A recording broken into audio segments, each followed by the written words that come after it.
तो कहानी की शुरुआत होती है 1996 से, जहां पर हम जैसी को देखते हैं जो अपने ग्रैंड मदर के घर पर जा रहा है। वो बहुत ही ज़्यादा एक्साइटेड है क्योंकि उसके दादाजी हमेशा से एक बेमिसाल हंटर रह चुके हैं, जिनकी कहानियां उसे हमेशा एक्साइट करती हैं। घर पहुंचने पर वो सबसे पहले अपने दादाजी से मिलता है। उनके साथ शिकार पर गया, जहां उसे जंगल के अंदर ले गए ताकि उसे शिकार की कुछ और तौर तरीके सिखा सके। उसने उन्हें कहा कि तुम्हें आज एक हिरन का शिकार करना है, जो कि अभी तुम्हारे सामने है। इसीलिए अब जैसी उस पर निशाना लगाता है, जो कि सही लगता भी है। लेकिन वो हिरन वहां से भाग गया और उसे पकड़ने के लिए दोनों ही उसके पीछे पीछे गए। इस दौरान जैसी को एक और जानवर दिखा जो कि बेहद ही अजीब था, और इसीलिए उसे ढूंढने के चक्कर में वो अपने दादाजी से भी छड़ गया, उसके पीछे जाने लगा। इसके कारण वो उसे घने जंगल की और गहराइयों में और ज्यादा अंदर चला गया, जहां जाकर उसे अपने सामने एक सीढ़ी दिखी। जी हाँ, एक सीढ़ी जिसका कोई अंत नहीं था, यानी कि वो कुछ ही दूरी की थी। खैर, अब कोई और होता तो वहां से भाग जाता, लेकिन जैसी भी नादान है, वो अब उन सीढ़ियों पर चढ़ना शुरू करता। और दूसरी ओर अब उसके दादाजी ने उसे ढूंढना शुरू कर दिया, लेकिन जैसी तो कहीं नजर नहीं आ रहा है, जो बात उन्हें डराना शुरू करती है। इधर जैसी जब ऊपर गया तो उसे वो जानवर उन सीढ़ियों के पीछे छुपा मिला। वो फौरन नीचे आया और पीछे की ओर गया। तब उसने उस जानवर को देखा तो उसकी चीखें निकल गई, लेकिन इतने में ही वो उसे पकड़ लेता है। पर ये कैसा जानवर है जिसके इंसानी हाथ हैं? अब यहाँ जैसी की चीख सुन भागते हुए दादाजी उसके पीछे पीछे जाते हैं। उन्हें भी यही सीढ़ियां दिखाई दी, वही जानवर भी जिसे मारने के लिए वो कई बार शूट करते हैं, लेकिन अंत में वो भी उसी लाल दरवाजे के अंदर खिंच जाते हैं। तो कुछ इस तरह से इस कहानी का इंट्रो होता है, जो कई ऐसे सवाल हमारे अंदर छोड़ जाता है जो हमें सोचने पर मजबूर कर दे। पहले कि आखिर इतने घने जंगल में उन सीढ़ियों का क्या काम? दूसरा कि ये चीज को जैसी ने देखा था, क्या वो सच में कोई जानवर था या फिर कुछ और? खैर, ये राज तो उसी के साथ चला गया, लेकिन हमें इन दोनों के सवाल के जवाब कहानी में आखिर में मिल जाएंगे। अब सिलसिला 20 साल बाद आगे बढ़ता है। इस दौरान हम जोश और निक नाम के दो सगे भाइयों को देखते हैं, जो आज बड़े ही टाइम बाद अपने कॉलेज के दोस्तों के साथ थोड़ा समय बिताने के लिए ट्रैक करने का सोच रहे हैं। बीच में उन्होंने अपने 3 और दोस्तों को भी पिक कर लिया, जिसमें 2 लड़कियां थी और एक लड़का था। दिन अब ये लोग जंगल की ओर बढ़ जाते हैं अपनी कार बाहर ही पार्क करके, यानी कि अब यहाँ से शुरू होता है असली थ्रिल। अब कुछ दूर ट्रैक करने के बाद इन्हें एक झोपड़ी दिखाई दी, जिसे पतली पतली लकड़ियों से बनाया गया था, लेकिन उसे देखकर ऐसा लग रहा है कि शायद किसी ने इसे खुद के सर्वाइवल के लिए बनाया होगा। और अब वो इंसान नहीं रहा, लेकिन जॉर्डन को यहाँ उस झोपड़ी के कुछ खास वाइब आ रही थी। वो अपने दोस्तों को आगे चलने को कहता, इसीलिए सभी वहां से अपने रास्ते पर चल पड़े। बीच में इन्होंने काफी मस्ती की, खास कर निक, जो सभी का मजाक बनाता है, लेकिन सभी अच्छे दोस्त होते हैं, इसीलिए वो किसी को कुछ कहते नहीं। इतनी देर में चलते चलते राबिका थक जाती है, इसीलिए वो वहीं बैठकर थोड़ा आराम करने लगती है और पानी पीती है। लेकिन इतने में ही उसके दोस्त आगे निकल जाते हैं और इस बात का उसे पता ही नहीं लगता। जब वो अपने शूज के लेसेस को बांध रही थी तो एक लड़की उसके पास आकर खड़ी हो गई, जो शायद जॉर्डन हो सकती है।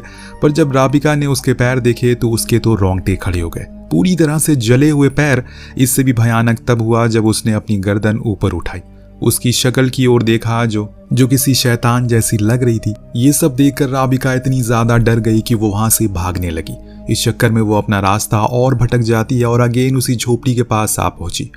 जरूर इस झोपड़ी का इस कहानी में कुछ बहुत ही बड़ा सस्पेंस है। अब जब राबिका उसके पास गई, सोचा कि वहीं रुकी रहे, शायद उसके दोस्त उसे ढूंढते ढूंढते वहां तक पहुंच जाएंगे। लेकिन इतने में वही लड़की उस झोपड़ी से बाहर आई और ऊपर हमला कर दिया उस पर। लेकिन सही मौके पर वो वहां से भाग गई और आखिर में फाइनली उसके दोस्त ने उसे ढूंढ ही लिया। लेकिन ये चीज राबिका के जहन में बैठ गई, इसीलिए वो सभी को उसके बारे में बताती है। कैसे उसे अभी अभी एक लड़की दिखी जो किसी शैतान जैसी लग रही थी। पर किसी को भी उसकी बातों पर यकीन नहीं होता, क्योंकि उनका कहना था कि वो शायद चलते चलते थक चुकी है और ये ट्रैक काफी लंबा है, इसीलिए उसे ये हेलुसिनेशन हो रहा है। और फिर से ये लोग आगे बढ़ने लगते हैं। अब धीरे धीरे करके अंधेरा होना शुरू हो गया है, होगा भी क्यों नहीं।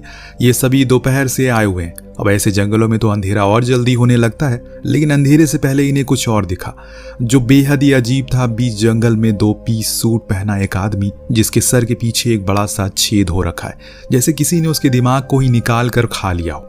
वो लगातार वहीं खड़ा किसी से बातें कर रहा। ऐसा नहीं है कि इन्होंने उसे आवाज नहीं दी, पर उसने सभी को इग्नोर कर दिया। पर ये सब यहीं तक थमा नहीं, बल्कि इस आदमी के पास एक लड़की भी थी, जिसके हाथ में एक बच्चा था।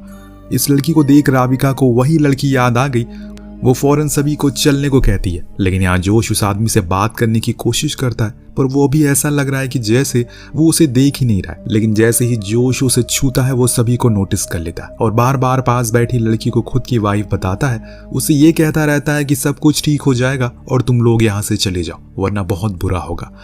इतना कहने के बाद उसने खुद को ही शूट कर लिया, पर रुकी अभी। गोली लगने के बाद भी वो अपने पैरों पर खड़ा है। इतनी में वो लड़की खड़ी हो गई और जब उसने अपने बच्चे को दिखाया तो वो किसी कीड़े के बच्चे जैसा था, जिसका आकार किसी इंसानी बच्चे जैसा था। और इन सब भयानक दृश्य को देख इन लोगों की आंखों की पुतलियां बाहर आ गई, खासकर राबिका की, क्योंकि उसने अभी तो ये सब देखा था। तो उसने दोस्तों ने कहा कि ये सब उसका वहम है, लेकिन अब तो सभी ने देख लिया, यानी कि यही हकीकत है। सभी वहां से अपनी पूरी जान लगाकर भागते हैं क्योंकि यही एक रास्ता था, पर भाग कर वो जाएंगे कहाँ, क्योंकि जितना भागेंगे उतना ही इस घने जंगल में और अंदर समाते चले जाएंगे। लेकिन अब इन सभी का कहना है कि इन्हें किसी भी हाल में घर जाना है, पर अब तो अंधेरा होने वाला है, ऐसे में चलना सही नहीं है। इसीलिए सभी की सहमति से इन्होंने फैसला किया कि आज की रात वो यहीं पर गुजारेंगे। फिर जैसे ही सुबह होगी सब लोग निकल जाएंगे। अब एक एक करके सभी वहां पर अपना कैंप लगाते हैं और सोने के लिए चले जाते हैं।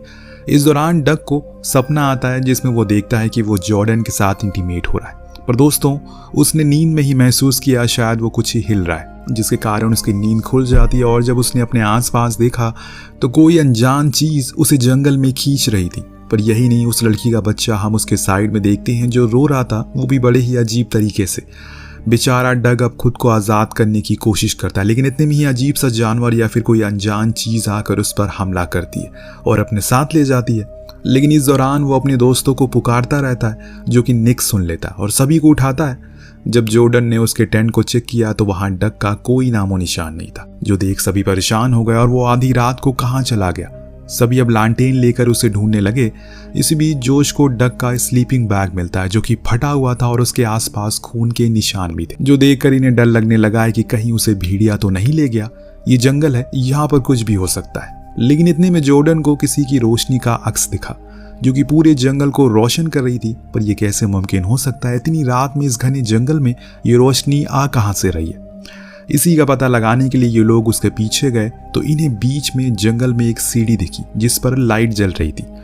अब कुछ याद आया आपको? जी हाँ, ये वही सीढ़ी है जो आज से 20 साल पहले जेसी ने भी देखी थी। और फिर उसके बाद क्या हुआ ये भी आपको याद होगा। खैर, यहाँ ये सभी स्ट्रक्चर को देखकर हैरान थे, पर इससे भी ज्यादा हैरानी इन्हें इस बात की थी कि ये इलेक्ट्रिसिटी आ कहां से रही है जो इन दो बल्ब को रोशन कर रही है। अब जॉश को इन सीढ़ियों में कुछ ज्यादा ही दिलचस्पी थी, इसीलिए वो उसके ऊपर जाता। हालांकि उसके दोस्त उसे रोकने की बहुत कोशिश करते हैं, पर वो नहीं रुकता। वो ऊपर चढ़ जाता और इस दौरान उसके पीछे एक लाल दरवाजा भी था, जो उसने भी देखा, जिसे उन्हें लगा कि शायद डक इसी के पीछे होगा। और इतने में इन्हें कुछ हलचल सुनाई दी, अंदर से जैसे कोई मदद के लिए गुहार मांग रहा हो। तो जोश ने फौरन उसे तोड़ना शुरू कर दिया, जिससे कि अचानक वो खुल गया और वो नीचे जा गिरा। अब जब इन्होंने देखा तो वो जगह किसी बेसमेंट जैसी थी, जो कि आकार में काफी बड़ी थी। अब निक भी नीचे गया ताकि वो जोश को ला सके, लेकिन तभी उसे किसी की मदद के मांगने की आवाज आती है, जो हूबहू डक जैसी थी। इन्होंने फैसला किया कि ये इस तहखाने में और अंदर जाएंगे ताकि अपने दोस्त को ढूंढ सके। अब उस जगह को एक्सप्लोर करने के बाद इन्हें पता लगा कि ये तो कोई मशीनरी बेस है। शायद यहाँ पर सालों पहले कुछ गवर्नमेंट काम किया करती होगी, क्योंकि किसी आम इंसान का इस जंगल में इतनी बड़ी जगह को बनाना असंभव। इतने महीने वहां पर एक बच्चा मिला, जो कोई और नहीं बल्कि जेसी ही था, जो आज से तकरीबन 20 साल पहले इस तहखाने में आकर भटक गया। जी हाँ, मुझे पता है कि आप क्या सोच रहे हैं कि अभी तक इसकी उम्र क्यों नहीं बढ़ी। इसका जवाब यह है कि असल में जो स्टेयर ऊपर है वो किसी और दूसरे डायमेंशन में लाकर लोगों को छोड़ जाती है, और अभी के समय में गलती से वो इस धरती पर आ गई है। जैसे कि जेसी का कहना है कि उसने कई बार कोशिश की बाहर निकलने की, लेकिन हर बारी वो बाहर निकलने का रास्ता बदल दिया जाता है। इसका क्या मतलब है? अब ये लोग कभी भी यहाँ से बाहर नहीं निकल पाएंगे। निक जेसी से पूछता है कि आखिर वो यहाँ पर फंसा कैसे। तो उसने सारी कहानी बताई कि उसके दादाजी शिकार करने आए थे, और फिर मुझे बीच में एक क्रिएचर दिखा जो इस धरती का नहीं बल्कि दूसरे डायमेंशन का था, यानी कि दूसरी दुनिया का था, जिसका पीछा करते हुए मैं यहाँ पर आ गया। और फिर मेरे दादाजी भी आ गए, लेकिन अभी तक मैं उनसे मिला नहीं। शायद वो कहीं इसी में खो चुके हैं। उनकी बातें सुन इन दोनों को समझ आता है कि जरूर कुछ रहस्यमयी है यहाँ पर, जो सभी से छुपाया गया है। और फिर कुछ ये जगह वैसी तो बिल्कुल भी नहीं लग रही है जैसे कि वो सोच रहे हैं, क्योंकि ये धीरे धीरे करके बेहद ही बड़ी होती जा रही है। लेकिन इनकी किस्मत अच्छी थी कि जेसी को उस एग्जिट का रास्ता पता था, जो कि अभी तक अपनी जगह से बदला नहीं था। ये लोग फौरन ऊपर आने लगते हैं, पर जोश उस दानव के हाथ लग जाता है, जो कि उसकी वहीं गर्दन तोड़ देता है, जो देख निक बाहर आ गया और वो बहुत ही ज्यादा डरा और सहमा हुआ था। पर उसका ये डर और बढ़ गया जब उसने देखा कि वो दानव अब गेट को तोड़कर बाहर आने की कोशिश कराए। उसने अपने साथियों से कहा कि भागो यहाँ से, ये जगह सेफ नहीं है। सभी उस अंधेरे में जितनी दूर हो सके भागते रहे, लेकिन तभी निक का पैर एक गड्ढे में आ जाता है जिससे वो वहीं गिर पड़ा।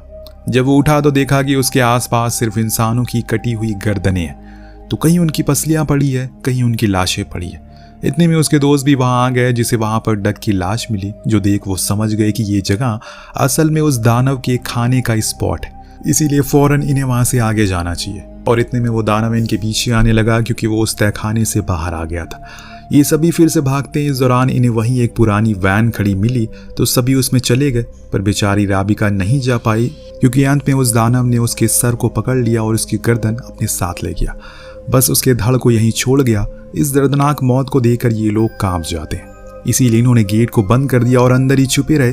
तब जेसी ने बताया कि ये दानव अंधा है, इसीलिए हमें बिना आवाज करे यहीं पर छुपे रहना होगा, तभी हम लोग सेफ होंगे। अब उसकी ये बातें सुन निक पूछता है कि आखिर उसके साथ क्या हुआ था, क्या किसी ने उसे ढूंढने की कोशिश नहीं की। तो उसने बताया कि 22 मार्च सन 2000 में वो खो गया था, लेकिन अभी तक किसी ने उसे ढूंढने की कोशिश नहीं की। अब डेट को सुन ये दोनों हक्के बक्के हो जाते हैं कि आज तो 12 मार्च 2020 है, यानी कि 20 साल हो गए तब से जैसे ही वहीं पर फंसा हुआ है। तभी निक को कुछ ट्रिगर होता है। जब वो उसके दादाजी का नाम सुनता है, उसने कुछ उससे सवाल पूछे। क्या उसके स्कूल का नाम सेंट मैरी था? क्या उसके डैड उस आर्मी में सोल्जर थे? तो उसने दोनों का सवालों का जवाब हाँ में दिया। तब निक की दिमाग की बत्ती खुली। आज से 20 साल पहले उसके क्लास में एक जेसी नाम का बच्चा खो गया था। अपने डैड के साथ बहुत सालों तक लोगों ने सर्च ऑपरेशन चलाया, किसी को कुछ नहीं मिला। वो बच्चा असल में जेसी ही था, क्योंकि उसकी शक्ल सेम वही थी, जिसे आज तक वो भूला नहीं है। यानी कि वो डायमेंशन वाली बात सच्ची थी, क्योंकि इस चीज को खुद निक ने फील किया है। पर अब वो ऐसे यहाँ पर छुपे तो नहीं रह सकते, इन्हें कुछ ना कुछ तो करना होगा। तभी जेसी बोलता है कि हम एक प्लान बनाना होगा, जिससे सबसे पहले तो जेसी खिड़की से शोर मचाता है ताकि वो दानव उसकी ओर आ जाए। तभी जॉर्डन बंदूक लेकर बाहर निकले और उसे खत्म कर दे। अब पूरा प्लान तो सही जा रहा था, लेकिन एक गलती हो गई। इनकी बंदूक की गोलियां खत्म हो गई, जिसका खामियाजा जॉर्डन ने खुद की मौत को देकर पूरा किया। लेकिन निक अब बहुत ज्यादा गुस्से में आ चुका है, क्योंकि उसने एक एक करके अपने सभी दोस्तों को खो रहा है, जिसमें उसका भाई भी था। इसीलिए वो उस दानव को पूरी तरह से खत्म करना चाहता है, जिसके लिए वो उसी वैन में पड़े एक गैस सिलेंडर को खोलता है और उसे दूर फेंक देता है, जिसकी आवाज से दानव उसके करीब गया। और तब यहाँ से निक एक फ्लेयर कैंडल को निकालता है और उसी गैस सिलेंडर पर फेंक देता है, जिससे वहां एक तेज धमाका होता है, जिसमें वो दानव भी जलने लगा और जंगल की ओर भाग गया। अब दर्द के मारे वो चीख रहा था, इसीलिए वो भागते हुए अपने डायमेंशन में चला गया। लेकिन अंत में हम देख पाते हैं कि उसी लाल दरवाजे के पीछे उसी आग में वो सीढ़ियां भी जल रही है, यानी कि ये डायमेंशन हमेशा के लिए बंद हो रहा है। क्या सच में ऐसा हुआ था? सुबह होने पर वहां पुलिस आती है, जिन्हें निक के दोस्तों के बॉडी पार्ट मिलते हैं। लेकिन वो ये जानकर हैरान थी कि जेसी अभी तक जवान क्यों नहीं हुआ। लेकिन केवल वही नहीं, जब जेसी की माँ और दादी जी को बुलाया गया तो उन्हें अपनी आंखों पर यकीन नहीं हो रहा है। तो जेसी उन्हें सालों पहले खो दिया था, वो अभी तक सेम उसी हालत में कैसे है? ना ही जेसी ने और ना ही निक ने, दोनों ने ही उस चीज के बारे में कभी कुछ नहीं बताया और हमेशा एक राज ही रखा, जिसके साथ ये कहानी यहीं पर खत्म हो जाती है। वेल, आपको कहानी कैसी लगी हमें कमेंट करके जरूर बताएगा। मिलते हैं अगली वीडियो में। Thank you so much watching. Peace out.